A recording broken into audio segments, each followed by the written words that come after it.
নমস্কার বন্ধুরা, সুকুমারীর রান্নাঘরে আপনাদের সকলকে অনেক অনেক ওয়েলকাম। আজ আমি গোবিন্দভোগ চাল দিয়ে সজনে ডাঁটার একটি রেসিপি শেয়ার করব। এখানে আমি কিছুটা সজনে ডাঁটা আর 1 চামচ গোবিন্দভোগ চাল নিয়েছি। আজকে আমি গোবিন্দভোগ চাল দিয়েই রেসিপিটি শেয়ার করব। তাহলে চলুন বন্ধুরা, রেসিপিটি শুরু করি।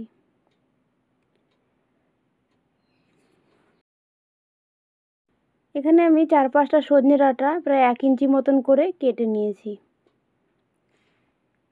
আর নিয়েছি আমি এখানে একটা বড় সাইজের আলু, একটা টমেটো, আর নিয়েছি শুকনো লঙ্কা আর 5 ফোড়ন, আর এখানে 1 চামচ গোবিন্দভোগ চাল। প্রথমে চালটা আমি জল দিয়ে ভিজিয়ে রেখে দেব। চালগুলো 10 মিনিট ভেজানোর পরে আমি বেটে নেব।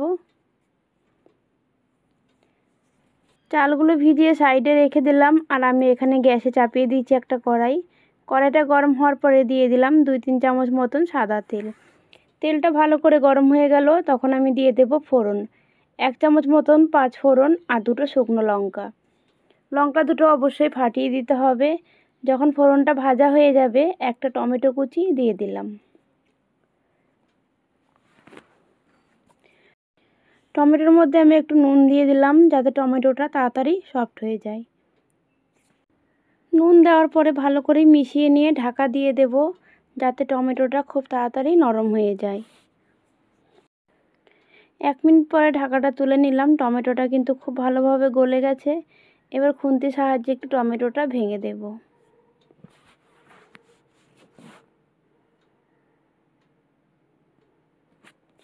এবার আমি এর মধ্যে দিয়ে দেব 1 চামচ পরিমাণে গ্রেট করা আদা, আর দিয়ে দিলাম 2টো থেতো করা কাঁচা লঙ্কা।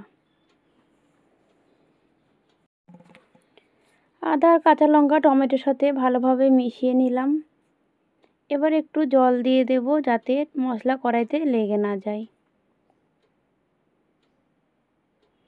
একটু জল দিয়ে আবারও নেড়ে মিশিয়ে দিলাম। এবার আগে থেকে কেটে রাখা আলুগুলো দিয়ে দেব, আর দেব সজনে ডাঁটাগুলো। ডাঁটা আর আলু একসাথে দিয়ে দিলাম। এবার দিলাম 1/2 চামচ হলুদ গুঁড়ো, 1/2 চামচ লঙ্কার গুঁড়ো, আর দিয়ে দিলাম 1/2 চামচ জিরের গুঁড়ো। এবার সমস্ত কিছু খুব ভালোভাবে মিশিয়ে নেব।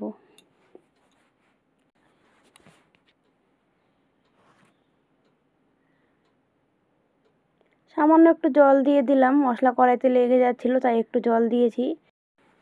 জল দিয়ে খুব ভালোভাবে মিশিয়ে নেব। ভালো করে মিশানো হয়ে গেলে ঢাকা দিয়ে দিলাম। ঢাকা দিয়ে প্রায় 2 মিনিট রেখে দিয়েছিলাম। 2 মিনিট পরে আমি ঢাকাটা তুলে নিলাম।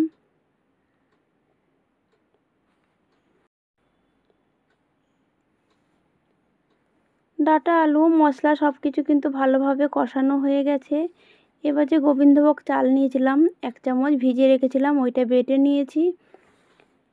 ওতে একটু জল মিশিয়ে আমি দিয়ে দিলাম। এবার মিক্সি জারটা ধুয়ে আর একটু জল দিয়ে দেব। এবার দেখুন খুব ভালোভাবে সমস্ত কিছু মিশিয়ে নেব। দেখে বুঝতেই পারছেন গোবিন্দভোগ চাল বাটা কিন্তু সবজির সাথে খুব ভালোভাবে মিশে গেছে। এবার আমি জল দিয়ে দেব পরিমাণ মতো। জল দিয়ে খুব ভালো করে মিশিয়ে নেব। এই রেসিপিটা কিন্তু খুব ঝোল ঝোল হবে না, একটু মাখো মাখো হবে। তাই আমি জলের পরিমাণটা খুব বেশি দিইনি। আপনারা ঝোল বেশি রাখতে চাইলে জলের পরিমাণটা বাড়িয়ে দিতে পারেন। নুনটা একটু কম লাগছিল, আমি আরেকটু নুন দিয়ে দিলাম। নুন দিয়ে আবারও মিশিয়ে নিয়েছি। এবার ঢাকা দিয়ে দেব ডাঁটা আলু সেদ্ধ হওয়া অবধি। ঢাকা দিয়ে ডাঁটা আলু সেদ্ধ করে নেব। ঢাকা দিয়ে গ্যাসের আঁচ কমিয়ে কিছুক্ষণ রান্না করে নিয়েছি। ডাঁটা আলু খুব ভালোভাবে সেদ্ধ হয়ে গেছে, আর দেখুন ঝোলটাও কিন্তু মাখো মাখো হয়ে গেছে। রেসিপিটি কিন্তু আমার একদম রেডি হয়ে গেছে, দেখে বুঝতে পারছেন ঠিক কতটা লোভনীয় হয়েছে। এবার দেখুন আমি একটা প্লেটে নামিয়ে নিচ্ছি। বন্ধুরা, আজকে আমার এই নিরামিষ গোবিন্দভোগ চাল দিয়ে সজনে ডাঁটা আলু রেসিপিটি কেমন লাগলো অবশ্যই কমেন্টে জানাবেন। আর আপনারা বাড়িতে এভাবে তৈরি করে গরম গরম ভাতের সাথে খাবেন। আশা করছি আপনাদেরও সকলের খুব পছন্দ হবে। আশা করছি আজকের এই রেসিপিটি আপনাদের খুব ভালো লেগেছে। আর যদি ভালো লেগে থাকে অবশ্যই লাইক করবেন, কমেন্ট করে জানাবেন কেমন লেগেছে। বন্ধুরা আজকের জন্য এটুকুই। আবার আসবো অন্য কোনো দিন অন্য কোনো রেসিপি নিয়ে। ততক্ষণ আপনারা সকলে খুব ভালো থাকবেন। ধন্যবাদ।